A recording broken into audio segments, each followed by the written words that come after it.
like, honestly, if you know me, just don't watch this, okay? Because who wants to know about this if you know me personally? Like, I'm going to tell you everything that's going on with me and Isaac anyway, so you don't need to watch this.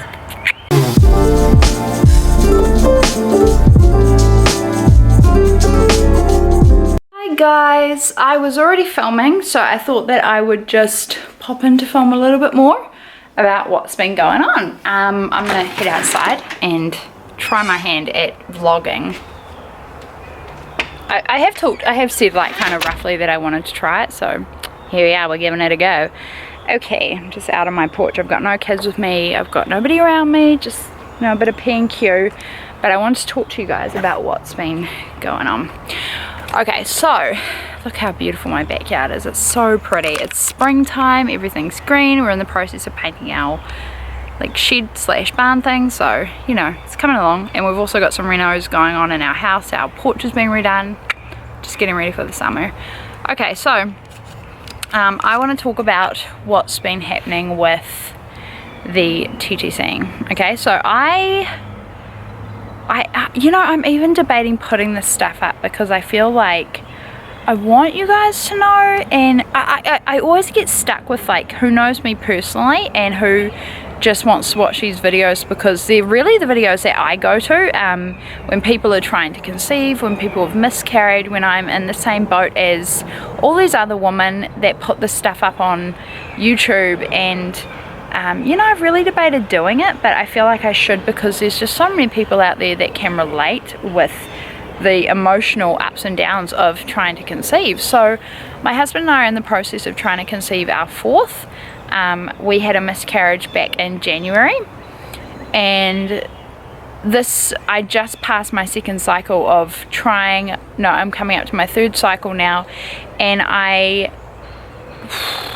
it's so emotional and it's so stressful when it's something that you want really bad and you're not quite sure why it's not working out, or just one miscarriage can really throw you off because it's like, why hasn't it worked? I don't understand what's wrong. Is there something in my body that's not quite clicking? Or, you know, I've talked to my midwife a little bit about it. I'm on some supplements. Another interesting thing is I've never had any miscarriages. I did, aside from this last one. It was really out of the blue. I was really surprised, and it's in the States, which is really interesting. And that sounds kind of random, but I conceived all three of my sons in New Zealand, and sometimes I wonder if I was doing something different there.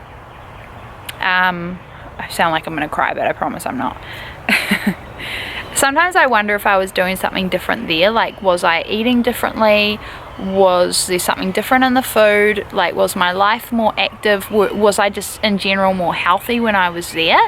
I'm not really sure. Like, it's kind of hard to tell. You know, I feel like we could go around this forever just trying to pick apart what we did wrong and how we could improve it.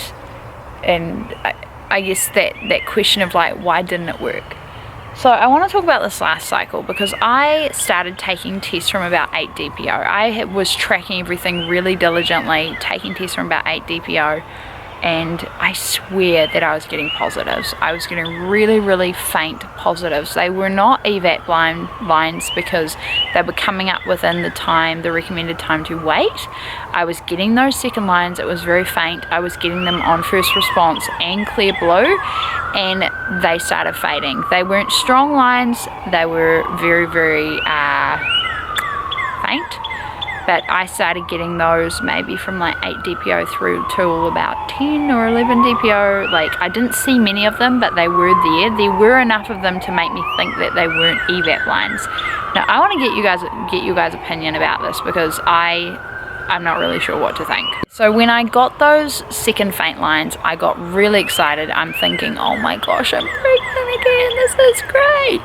And then over time, they just weren't improving. They weren't getting darker. They weren't getting stronger.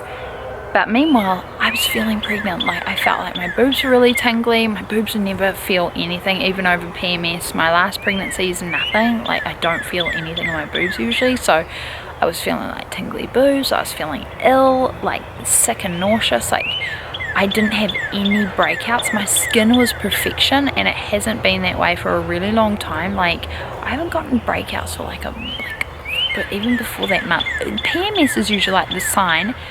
I will get one massive zit before PMS. I know my PMS signs. I didn't get anything, which was really interesting. It made me think that something was going on because I didn't get anything that made me think PMS was on its way. So I was getting all these symptoms and these faint lines, and I was like, I'm pregnant again, this is great. But the lines weren't getting darker. And oh, mate, like I think I just kept testing up until like 14 DPO. My period was late 2 days, and it's usually clockwork. Cycle day 28 comes back around, you know, it does what it's meant to do. And I got no more second lines. They just fizzled out, disappeared, didn't see them again. And I was like, I don't know if I'm gonna get my period. I think on about day DPO 11 I started getting like quite a watery brown discharge, and so I thought, oh cool, that might be implantation bleeding. I got really excited, and then I thought, well, that doesn't make sense because I've been getting faint positives, and you only really start getting positives after implantation. So that was really confusing. I didn't think much of it, but I got really excited again because I thought, oh, I'm going to start getting really strong positives now, and it just wasn't happening. So about like 13 DPO rolled around, and there was no sign of my period. And then last Sunday on Easter I started getting a little bit of blood. It was pinkish, and I was like, oh man, I think my period's coming. I didn't feel like it was coming. I felt really sick, which just made me so confused because physically I felt like I was going to throw up pretty much the whole of Sunday, but I didn't feel my period coming, but I was getting a little bit of pink like spotting. So that happened, and then later on that day I did end up getting my period. Now I have a sneaky suspicion, and it could just be me being in this frame of mind that it's gonna happen again.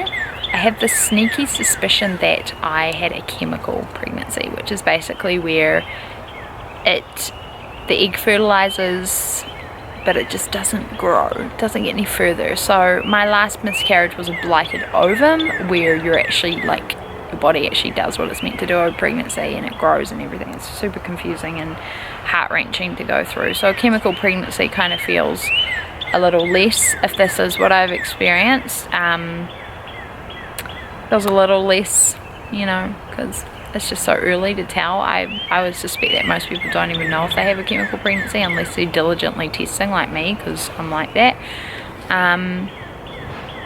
But when my period finally came, it was heavy and it was painful, and generally my first day of bleeding is relatively manageable. I still get pretty intense cramps, but I can manage them without like pain relief or anything. I usually do pretty well with it, so I don't take pain relief or anything. I'm on like day 3 of getting my period, and it's literally just spotting now. It's pretty much going away, but the first 2 days, guys, it was probably the most painful period I've had in a long time, even after my miscarriage. My miscarriage one wasn't that bad. I was just expecting it to be really bad.